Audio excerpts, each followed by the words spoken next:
Hi ನಮಸ್ಕಾರ. ನನ್ನ YouTube ಚಾನಲ್ಗೆ ನಿಮಗೆಲ್ಲರಿಗೂ ವೆಲ್ಕಮ್. ಜೀವನದಲ್ಲಿ ಸಮಾಧಾನವಾಗಿರೋದು, ಕಷ್ಟ ಬಂದಾಗ ತಾಳ್ಮೆಯಿಂದ ಇರೋದು ಎಷ್ಟು ಮುಖ್ಯ ಅನ್ನೋದನ್ನು ವಿವರಿಸುವಂತಹ ಕಥೆಯನ್ನು ಇವತ್ತು ಈ ವಿಡಿಯೋದಲ್ಲಿ ನಾನು ನಿಮ್ಮ ಮುಂದೆ ಶೇರ್ ಮಾಡ್ತೀನಿ. ಒಂದು ನಾಗರಹಾವಿರುತ್ತಂತೆ. ಆ ನಾಗರಹಾವು ಕತ್ಲಲ್ಲಿ ಒಬ್ಬರ ಮನೆ ಒಳಗಡೆ ಹೋಗಿ ಸೇರ್ಕೊಂಡ್ಬಿಡುತ್ತೆ.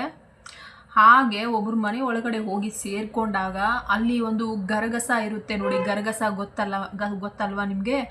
ಮರ ಕಡಿಯೋಕ್ಕೆಲ್ಲ ಯೂಸ್ ಮಾಡ್ತಾರೆ, ಅದನ್ನು ಮರನ ಕಟ್ ಮಾಡೋದಕ್ಕೆ ಯೂಸ್ ಮಾಡ್ತಾರೆ. ಸೊ ಅಂತಹ ಒಂದು ಗರಗಸ ಆ ಮನೆಯಲ್ಲಿ ಬಿದ್ದಿರುತ್ತೆ, ತುಕ್ಕು ಹಿಡಿದು ಬಿದ್ದಿರುತ್ತೆ. ಸೊ ಈ ಒಂದು ಹಾವೇನು ಮಾಡುತ್ತೆ, ಗೊತ್ತಿಲ್ಲದೆ ಅದ್ರ ಮೇಲೆ ಪಾಸ್ ಆಗುತ್ತೆ. ಸೊ ಹಾವಿನ ಸ್ಕಿನ್ಗೆ ಆ ಗರಗಸ ಕೊರೆದು ಬಿಡುತ್ತೆ. ಆಗ ಹಾವಿಗೆ ಅನಿಸುತ್ತೆ, ಯಾರೋ ನನಗೆ ಅಟ್ಯಾಕ್ ಮಾಡಿಬಿಟ್ರು.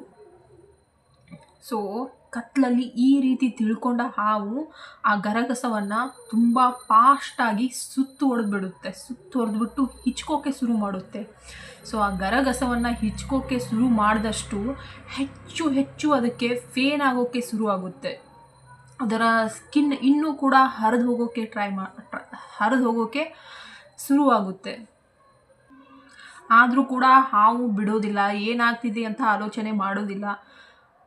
ಅದು ಹೆಚ್ಚು ಹೆಚ್ಚು ಕೊರೆದ ಹಾಗೆ ಇನ್ನೂ ಹೆಚ್ಚು ಶಕ್ತಿಯನ್ನು ಯೂಸ್ ಮಾಡಿಬಿಟ್ಟು ಆ ಗರಗಸವನ್ನು ಸುತ್ತ ಹಾಕ್ಬಿಟ್ಟು ಹಿಂಡೋದಕ್ಕೆ ಶುರು ಮಾಡುತ್ತೆ, ಅಂದರೆ ಹಿಚ್ಕೋದಕ್ಕೆ ಶುರು ಮಾಡುತ್ತೆ. ಗರಗಸವನ್ನು ಸುತ್ತು ಹೊಡೆದ್ಬಿಟ್ಟು ಆ ಹಾವು ಅದನ್ನು ಹಿಚ್ಕೋದಕ್ಕೆ ಶುರು ಮಾಡುತ್ತೆ. ಸೊ ಕಡೆಗೆ ಏನಾಗುತ್ತೆ, ಆ ಹಾವು ಕಟ್ಟಾಗಿ ಪೀಸಾಗಿ ಬಿದ್ದುಬಿಡುತ್ತೆ. ಹಾವು ಅಲ್ಲೇ ಸತ್ತು ಹೋಗ್ಬಿಡುತ್ತೆ. ಸೊ ಈ ಕಥೆಯ ತಾತ್ಪರ್ಯ ಏನಪ್ಪ ಅಂದರೆ, ಏನೋ ಒಂದು ಕೆಟ್ಟ ಪರಿಸ್ಥಿತಿ ಬಂದಾಗ ತಾಳ್ಮೆಯಿಂದ ಇರಬೇಕು. ಮೊದಲು ಏನಾಗ್ತಿದೆ ಅನ್ನೋದನ್ನು, ಸಂದರ್ಭವನ್ನು ಕ್ಲಿಯರ್ ಆಗಿ ವಾಚ್ ಮಾಡಬೇಕು ಮೊದಲು.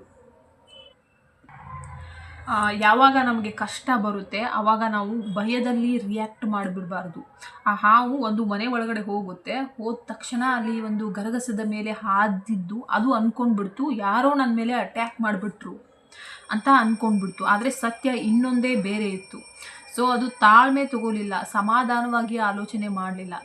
ಅದು ಅದರದೇ ಆದ ಆಲೋಚನೆಯಲ್ಲಿತ್ತು, ಅದರದೇ ಆದ ಒಂದು ಭಯದಲ್ಲಿತ್ತು.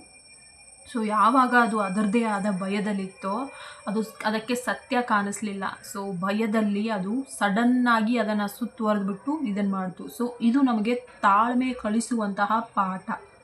ಸೊ ನಾವು ಕೂಡ ತುಂಬ ಬಾರಿ ಯಾವುದೋ ಒಂದು ಭಯದಲ್ಲಿರ್ತೀವಿ. ಸೊ ಯಾವಾಗ ನಾವು ಯಾವುದೋ ಒಂದು ಭಯದಲ್ಲಿರ್ತೀವಿ, ಇದು ಹೀಗೆ ಆಗ್ಬೋದು ಅಂತ ಆಲೋಚನೆ ಮಾಡಿ ಮೊದಲೇ ನಮ್ಮ ತಲೆಯಲ್ಲಿ ಪ್ರಿಂಟ್ ಮಾಡಿಕೊಂಡು ಇಟ್ಕೊಂಡಿರ್ತೀವಿ. ಆಗ ನಾವು ಯಾವುದಾದ್ರೂ ಒಂದು ಸಂದರ್ಭ ಬಂದ ತಕ್ಷಣ ನಮ್ಮ ಮುಂದೆ ನಮ್ಮ ಭಯವನ್ನು ಹೊರಗಡೆ ಹಾಕಿಬಿಡ್ತೀವಿ.